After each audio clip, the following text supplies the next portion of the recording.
예, 안녕하십니까. 저는 상지대학교 군사학과의 최기일이라고 합니다.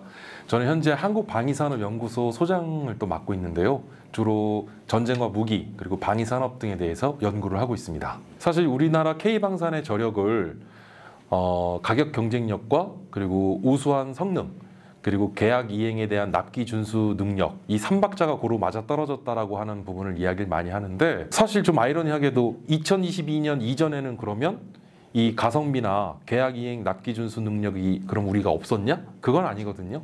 그러니까 엄밀히 얘기하자면 지금의 K방산의 글로벌 호조세는 전쟁 특수를 맞이했다라는 것이 사실상 그게 좀 정확한 표현일 것 같고요. 지금의 이러한 어떤 단기적인 호황이나 이런 호조에만 그칠 게 아니라 앞으로 중장기, 앞으로 10년까지 바라보자면 이제는 지속 가능한 K방산에 대한 그런 발전 방향성을 모색해 나가는 것이 굉장히 중요한 때인 것 같습니다. 이제 1990년대 초에 이제는 냉전이 종식되고 이제 탈냉전 시절에 접어들게 되는데요.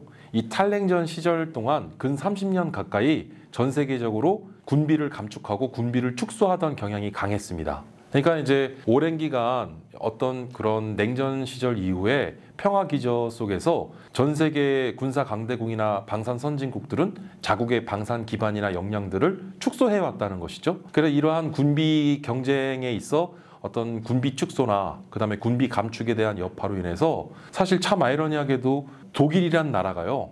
레오파르트 2 전차를 연간 고작 8대밖에 생산을 못합니다. 지금 그러한 실정 하에서 2022년 폴란드 정부가 기본 이행 계약 조건으로 958대라고 하는 K2 블랙팬서, 지금의 K2 전차를 계약을 하게 되는데요. 사실상 연간 고작 8대밖에 생산을 못하는 레오파르트 2 전차를 선택할 수 없었던 폴란드 정부 입장에서는 한국산 K2 전차가 유일한 대안이자 대체제가 될 수밖에 없었다. 1990년대 초반부터 근 30년 가까운 기간 동안 전 세계적으로 자국의 군비를 축소하고 군비를 감축하던 것에 우리 대한민국만이 유일하게, 전 세계에서 아마 거의 유일할 겁니다.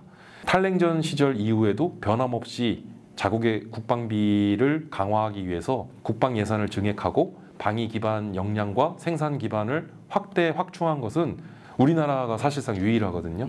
그러니까 결국은 이런 K방산의 이러한 숨은 저력은 남들이 투자하지 않을 때 우리는 변함없이 이러한 국방에 대한 투자를 아끼지 않았다. 이러한 부분이 또 하나의 저력의 비결이라 할 수 있겠습니다. 최근에 이제 유럽의 어떤 동향을 살펴보면 특히 나토를 중심으로 바이 유러피안 정책이 눈에 띄는데요. 지금의 나토 회원국 유럽의 32개 국가가 회원국으로 지금 참여하고 있는데 유럽이 이제 군사 재무장화에 나서기 시작한 것이죠. 이러한 유럽 국가들의 군사 재무장화를 비롯한 바이 유러피안 정책에 대한 어떤 두드러진 특징으로 인해서 사실 우리 K방산의 위상이 높아지고 있는 가운데 자칫 우리 한국산 무기에 대한 어떤 시기와 견제도 좀 그 수위와 강도가 높아지고 있다라고 볼 수 있겠는데요. 하지만 이 바이 유러피안 정책 안에서도 이제 예외 조항을 둔 게 호주나 일본 그리고 한국 등 6개 국가를 제외한다고 합니다.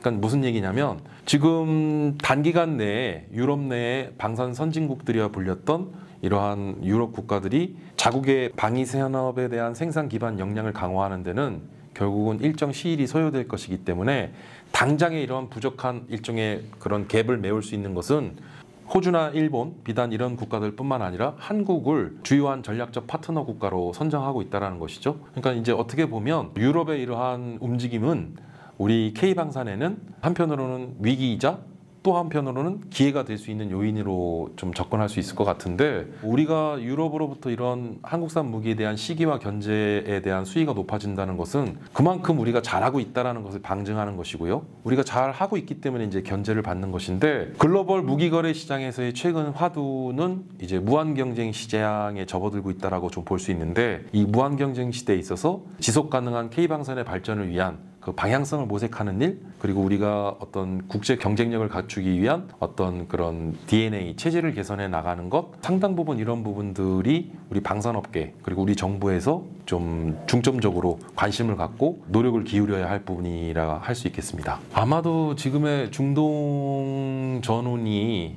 이제 그런 어떤 불시의 잔재는 계속 이어갈 것으로 보여지는데요. 여전히 과거로부터 오늘날에 이르기까지 중동의 화약고로 불리고 있는 이유도 이제 그런 부분 때문일 것이라 보여지는데, 이란과 이스라엘 간의 무력 충돌 이후 어떤 대규모의 전면전으로 확전될 가능성은 낮아 보이지만, 여전히 이러한 어떤 저강도의 긴장과 그다음에 일종의 어떤 군사적 충돌이나 이런 부분들은 여전히 그 가능성은 남아있기 때문에 일종의 이러한 중동 정세는 당분간은 어떤 좀 평형 상태를 유지할 것으로 보여지나, 하지만 여전히 이러한 중동 지역에서의 어떤 갈등과 무력 충돌의 잔재는 남아있기 때문에 중동 지역에서의 무기 수요는 여전할 것으로 보여집니다. 중동은 이제 어떤 그런 결국은 단순한 어떤 국제 정세의 불안정성뿐만 아니라 어떤 군사적 위협, 직접적인 이러한 어떤 군사적 대응에 대한 필요성, 결국은 이제 중동 지역에서의 이러한 무기 수요. 근데 이러한 중동 지역은 전통적으로 미국산 무기를 좀 선호했던 측면이 있는데, 최근에 사우디아라비아 같은 경우에는 이러한 미국산 무기의 의존도를 좀 그런 경향에서 탈피하고자 하는 그런 모습들이 보여지는데, 그런 틈새를 우리 한국산 무기가 잘 공략할 수 있을 것으로 보여집니다. 사실 유럽의 정서를요, 서유럽과 북유럽, 동유럽으로 좀 나눠서 봐야 되거든요.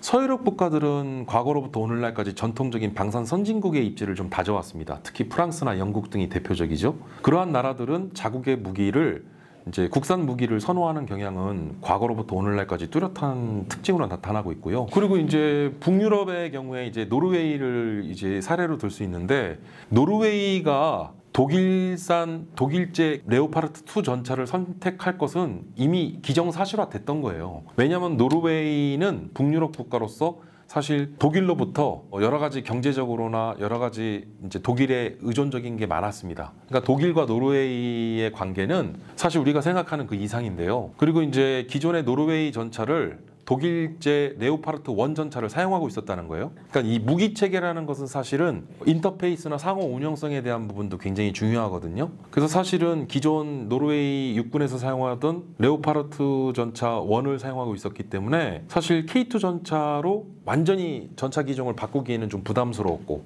그리고 이제 기존에 사용하던 레오파르트 1 전차에 대한 후속 군수 지원이나 그리고 여러 가지 어떤 인터페이스나 인터오퍼빌리티라고 하는 그런 여러 가지 상호 운영성에 대한 측면에서도 보자면, 노르웨이 육군은 차기 전차 사업에서 레오파르트 2 전차를 선정할 수밖에 없었던 것은 사실은 어떻게 보면 이미 뭐 기정사실화돼 있었던 부분이기 때문에, 우리가 뭐 노르웨이 전차 수주전에서 탈락의 고배를 마신 거에 대한 어떤 특별한 의미를 부여하는 것은, 그것은 상당 부분 조금 그건 이제 특수한 그런 상황이 있었다라는 것을 우리가 이해를 해야 될 필요가 있겠고, 반면에 이제 폴란드나 그리고 또 우크라이나 남부에 있는 루마니아 같은 나라들은 우리 한국산 무기에 대한 어떤 선호나 그리고 또 뚜렷한 그런 것들이 좀 보여지고 있는데, 사실 앞서 말씀드린 대로 독일 전차를 선택하기에는 독일 전차 레오파르트 2 전차가 약 대당 250억 정도 내외고, K2 전차는 우리 육군에 대당 약 96억에서 98억에 납품이 됐는데, 그건 쉽게 얘기하면 레오파르트 전차 한 대 살 가격에 K2 전차를 2대 내지 3대를 구매할 수 있다는 거예요. 근데 또 레오파르트 전차와 K2 블랙팬서를 비교해보면 어떤 성능이나 재원 자체가 크게 떨어지지 않기 때문에 이러한 대등한 수준이라고 봤을 때는 굉장히 가성비 높죠. 그리고 연간 전차 생산량이 고작 8대밖에 불과한 레오파르트 2 전차는 폴란드나 루마니아 입장에서는 이제 대안이 될 수가 없었던 것입니다. 지금 이제 나토의 동진을 막고자 러시아가 동유럽 지역에서의 어떤 영향력을 확대하려고 하는 그런 부분들이 이제 동유럽 국가들에게는 사실상 이게 당면한 실존적인 위협으로 받아들여진 거죠. 사실상 우크라이나와 국경을 맞닿아 놓고 있는 우크라이나 북부의 폴란드나 우크라이나 남부의 루마니아 같은 경우에는 지금 현지 소식에 의하면 거의 준전시 상황이라고 이야기가 들려오고 있습니다. 그래서 우크라이나 전쟁이 끝나고 자칫 이제 그 다음은 폴란드나 루마니아가 될 수 있다라고 하는 어떤 위기감, 결국은 이런 것들이 중요한 어떤 군사 재무장화나 또는 국방력과 군사력을 강화하고자 하는 어떤 주요 동인으로 작용했다는 것이죠. 그런 안보 위협에 대한 실존적인 위협이 이러한 어떤 자국의 군사력 증강에 직접적인 원인이 됐다는 것이죠. 기존에 우리 한국 방위산업의 방산 수출 주요 전략은 패키지 딜 방식입니다. 그래서 이 패키지 딜 방식은 말 그대로 기술 이전과 현지 생산 방식을 제공하는 것인데요. 우리나라 무기를 구매한 무기 구매국에게 결국은 우리나라 기술을 이전해주고 그리고 현지 생산해서 해주는 것은 무기 구매 국가 입장에서는 상당히 매력적인 그런 수출 방식이기 때문에 한 단계 더 고도화되어 있는 수출 전략을 수립하자면 기존의 현지 생산과 기술 이전에 공장 설립이라고 하는, 그래서 결국은 플랜트 수출에까지 이어진다는 것이죠. 그래서 이 플랜트 수출을 한다는 것이 그 공장을 설립해주고 그리고 공장 안에 주요 생산 설비, 그런 파실리티나 또는 공장의 어떤 그런 레이아웃 같은 것을 어떤 생산 설비나 생산 시설에 대한 기술 노하우들도 우리가 직접적으로 이전해 줄 수 있다는 것. 그러면 우리가 기술 이전과 현지 생산에 더해 공장 설립까지 해준다면 이제 일종의 락인 효과. 그래서 결국은 어떤 완성된 무기 체계가 어떤 후속 군수 지원에 있어서 일종의 애프터 마켓이라고 불리는 MRO 시장을 우리가 노릴 수 있는데, 결국은 제가 이제 패키지 딜 방식의 어떤 패키지 딜 2.0이라고 저는 명명했는데, 이러한 수출 고도화 전략은 결국은 그 나라로 하여금 이러한 어떤 애프터 마켓에 대한 MRO 시장을 확대하고 이를 점유하는 데 있어서는 굉장히 중요한 수출 전략 방식이 될 수 있다는 점입니다. 우리가 일반적으로 완성된 무기 체계의 구매 가격 대비 무기 체계를 운영 유지하는 비용이 적게는 3배에서 7배 정도 된다고 하거든요. 그러니까 쉽게 얘기하면 배보다 배꼽이 큰 시장이 바로 애프터 마켓, 즉 MRO 시장입니다. 여기서 말하는 MRO는 메인터넌스, 유지, 그 다음에 리페어, 수리죠. 그다음에 오퍼레이션이라고 하는 이제 오버홀, 그래서 이제 유지 보수 운영에 대한 이러한 부분을 우리가 이제 MRO 시장이라고 얘기하는데, 이 MRO 시장은 상당 부분 굉장히 매력적인 시장이 될 수밖에 없는 게, 예를 들어서 우리나라의 F-50 전투기 한 대를 수출하면 그 전투기가 10년, 20년만 사용돼서 도태되는 게 아니라 30년, 40년도 사용될 수 있다는 거예요. 그럼 그 오랜 기간 동안에 그 전투기, 즉 무기체계 플랫폼의 운영 유지에 들어가는 그런 막대한 MRO에 대한 부분들, 그런 것들이 우리에게는 애프터마켓 시장으로서 굉장히 매력적일 수 있다는 점입니다. 폴란드는 참 희한하게도 과거 구소련제 무기와 그 다음에 나토제 규격의 무기를 동시에 다 사용하고 있었던 나라입니다. 그래서 과거에 구소련제 무기와 나토제 규격의 무기를 다 운영하던 나라가 폴란드인데, 우크라이나 전쟁이 벌어지니까 나토 등 서방에서 폴란드로부터 구소련제 무기나 구식 무기를 우크라이나에게 긴급 군사 지원을 해주라고 이제 요구를 받게 됐고요. 그리고 그 공백을 채우기 위해서 한국산 무기로 이제 그 공백을 채워 나가는 건데, 폴란드 입장에선 좋죠. 과거 구소련제 낡은 구식 무기는 우크라이나가 제공해주고 그 빈 공백을, 그 전력들을 이제 나토제 규격의 어떻게 보면 최신 무기들로 채우게 되는데, 그런 한국산 무기로 대체해 나가고 있는 것. 그리고 또 우리나라 K2 전차는 과거 미국 등 서유럽 국가의 많은 전차 기술들도 응용이 됐지만, 과거 노태우 정부 시절에 구소련에게 차관을 빌려줬다가 우리가 이제 차관을 돌려받지 못하고 이제 불곰 사업이라고 하는데요. 그래서 구소련제 많은 무기와 군사 기술들을 이전받게 되는데, K2 전차는 참 희한하게도 과거 구소련제 전차 기술과 미국과 서방 등 나토제 이러한 전차 기술이 좀 하이브리드된 그런 전차입니다. 그러니까 사실은 폴란드 같은 나라는 구소련제 전차도 운영해봤고 그리고 나토제 이런 전차도 운영해본 경험이 있는데, K2 전차를 운영해보니까 그 두 가지 DNA가 다 혼재되어 있는, 그러니까 이제 폴란드 군 입장에서는 K2 전차에 대한 만족도가 굉장히 높을 수밖에 없죠. 약간 어떤 과거 구소련제 무기와 그 다음에 나토제 규격의 이러한 무기에 일종의 그러한 어떤 DNA 자체가 좀 이렇게 혼종돼 있는, 섞여 있는 약간 좀 하이브리드된 그런 어떤 무기 체계의 특징들이 좀 나타나고 있는데, 이건 전 세계에서 우리나라가 사실상 유일한 특징 중에 하나라고 할 수 있겠죠. 동유럽뿐만 아니라 과거 구소련제 무기를 사용했던 뭐 중동이나 남미나 또는 이런 나라들, 그리고 인도도 이제 다양한 나라의 무기들을 도입했습니다. 지금 현재도 러시아제 무기가 인도에 많이 또 수입이 돼 있고요. 그러니까 독일이라는 나라를 보면 우리나라보다 자동차를 만들기 시작해도 100년이 앞선 나라입니다. 사실은 독일의 제조업 역량을 또 무시할 수 없기 때문에 과거에 1, 2차 세계대전을 통해서도 엄청난 그런 또 베스트셀러 무기들을 만들었던 저력이 있는 나라이기 때문에, 이러한 유럽의 군사 재무장과 그리고 특히나 독일과 같은 이런 또 과거 방산 선진국의 면모를 좀 들여다보자면 장차 우리 한국 방위 산업은 주어진 시간이 한 2년 내지 3년 정도 짧게는 결국은 우리가 추월당할 수 있다라고 하는 그런 부분을 우리가 지금 안심할 수 없는 것이죠. 독일이나 유럽의 많은 군사 선진국들 또는 방산 선진국들이 이제는 군사 재무장화를 하고 방위 역량을 강화하는 동안 우리나라도 뭐 가만히 있지는 않으니까요. 그러니까 결국은 우리도 이제 새로운 미래 무기 체계에 대한 그런 R&D 그리고 또 어떤 방산의 어떤 경쟁력을 강화하기 위한 그런 기반 역량 강화 그리고 이제 다양한 그런 방산 업계의 그런 체질 개선 등을 통해서 국제 경쟁력을 강화해 나가는 것 그리고 이제 해외의 방산 수출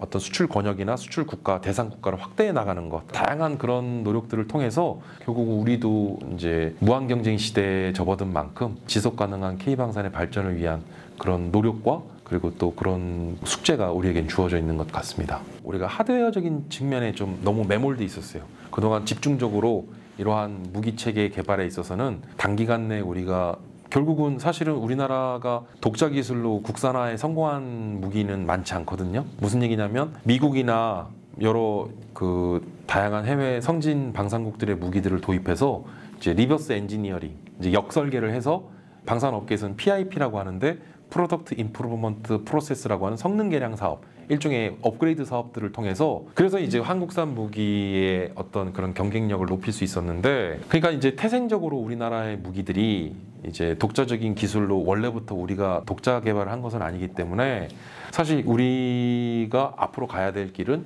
이제 국산화율을 높이는 것. 왜냐하면 지금 K9 자주포도 국산화율이 70%에 머물고 있고 그리고 우리나라가 호주 차세대 전투 장갑 차량 사업에서 독일의 라인메탈사를 제치고 AS21 즉 레드백이 선정이 됐는데 이 레드백 장갑차는 지금 국산화율이 10%에 머물러 있거든요. 그러니까 이제 이 국산화율이라는 것이 굉장히 중요한데 결국은 이 국산화율이라는 것을 좀 세련된 표현으로 자주국방이라고도 표현할 수 있는데 결국은 이러한 자주국방을 이루기 위해서는 국산화율을 높이는 것 그리고 이러한 국산화율을 높이는 것이 단순한 국산화율만 높이는 것이 아니라 핵심 기술을 국산화하는 것 그리고 하드웨어적인 측면뿐만 아니라 소프트웨어적인 측면에 있어서의 어떤 진일보된 발전과 그런 노력들이 필요하다. 이제는 단기간 내에 이러한 방위산업의 기반 역량과 그리고 우리나라 K방산 무기들이 성장하기에는 불가피한 선택이었겠지만 결국은 조금 내실을 기해야 되는 상황이 됐다. 그래서 국산화율을 높이고 그다음에 소프트웨어 외산 사용률 비중을 좀 낮추면서 국산 소프트웨어 개발을 높여 나가야 된다. 먼저 방산주가 이렇게 핫했던 적은 없었습니다. 그래서 사실은 그 이전에는 어떤 사례를 찾아보기 어려울 정도로 최근에 방산주에 대한 관심과 열기가 굉장히 뜨거운 상황인데요. 주식 증권의 특징이 이제 미래를 선반영한다라고 하는 측면이 크잖아요. 근데 사실은 지금 방산주가 약간 좀 과열된 느낌은 없잖아 있는데 근데 이게 방산주가 상승한 요인이 이게 근거가 없는 건 아닙니다. 그러니까 무슨 얘기냐면 향후 2년 내지 3년치의 수주 물량 그래서 지금 100조 원에 가까운 수주 물량을 확보해 놓고 있다는 거거든요. 그래서 지금 LIG 넥스원, 그다음 하나에어로스페이스나 그다음에 한국항공우주산업 그리고 현대로템 등 주요 방산 4개사의 수주 잔고가 100조가 넘는다는 얘기예요.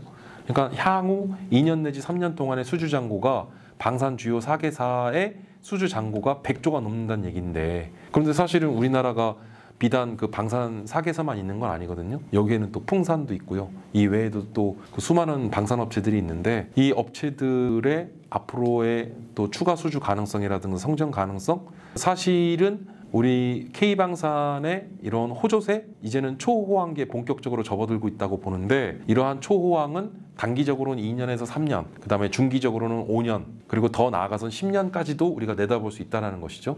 그래서 이러한 방위산업 방산주에 대한 어떤 장밋빛 전망이 아니라 방산주의 이러한 호조세는 이제 본격적인 초호황기에 이에 막 접어들기 시작했기 때문에 이제 시작이다. 그래서 단기적으로 보았을 때 한 3에서 5년, 앞으로 5년 전후까지는 방산주에 대한 투자 포인트는 좀 매력적으로 접근하지 않을까 싶습니다. 이게 사실은 이제 그 국방 예산, 그러니까 국방 재원을 통해서 국방비를 보면 대략적으로 방산의 그 사이즈를 가늠해 볼 수 있거든요. 근데 이제 국방 예산을 이제 관연도 1년 전에 예산을 편성하기 때문에 1년 전에 대략적으로 내년도 전망을 할 수 있는 거예요. 근데 국방 중기 계획이라는 걸 또 세우는데 이거는 향후 장차 5년까지의 계획을 봄으로써 예측이 가능합니다. 근데 일반인 분들은 잘 모르시는데 국가 재정 운영 계획이라는 게 있어요. 그거는 장차 10년치를 내다보고서 국가 재정 운영 계획을 편성하는데 방사는 10년까지 내다볼 수 있다는 거예요. 그래서 지금 많은 기관 투자자들이나 해외에서도 지금 많은 투자가 이어지고 있는 게 증권가에서 지금 방산주가 굉장히 핫한 이유가 장차 5년에서 10년까지는 한국의 어떤 방산 주식 종목들이 굉장히 매력적이라고 지금 판단하고 있기 때문에 해외의 많은 그 투자 기관이라든가 또는 국내 기관 투자자들 사이에서도 방산주에 대해서는 지금 투자 비중을 높여나가고 있는 그런 상황이고요. 그러니까 우리나라의 어떻게 보면 국방 예산을 편성하는 이 시퀀스, 그러니까 예산 편성과 그다음에 중기 계획과 국가 재정 운영 계획이라는 것은요. 비단 우리나라만 이런 시스템을 갖고 있는 게 아니라 미국이나 유럽, 그다음에 전 세계 많은 국가들이 우리나라의 이러한 국방의 재원을 편성하는 이 구조나 이 시퀀스가 유사합니다. 그래서 우리나라에도 중기 계획이 있듯이 다른 나라에도 5년간 국방 중기 계획이 있어요. 그리고 국방 중기 계획에 대한 내용을 오프 더 레코드로 그걸 알고자 하면 또 자세하게 정확하게는 알 수 없어도 대략적으로 판단할 수 있기 때문에 우리나라 방산 기업들이 해외의 여러 나라들 그런 수출 대상 국가에 내년이나 내후년 또는 장차 몇 년 뒤에 차기 전차 교체 사업이 있을 것이고 또 함장 수주 사업이 있을 것이라는 것을 그다음에 전투기 교체 사업이 있을 거라는 걸 미리 내다보고 갈 수 있다는 거예요. 어느 정도 예측이 가능하다는 거죠. 그러니까 그런 것들이 이제 이런 국방 사업의 특징 중에 하나가 이제 짧게는 1, 2년, 많게는 5년 내지 10년까지 미리 예측이 가능하다는 부분인데 지금 전 세계 많은 국가들이 자국의 군 현대화 사업을 통해서 이러한 자국의 어떤 무기체계 교체 사업들, 대규모 교체 사업들을 예정해 두고 있고 앞두고 있기 때문에 그런 것들이 다 지금 반영이 되고 있다라고 보시면 될 것 같습니다. 결국은 이제 국가 차원의 어떤 무기 도입 사업은 사실은 이제 오픈 비딩, 그러니까 일반 경쟁으로 입찰을 하는 방식이거든요.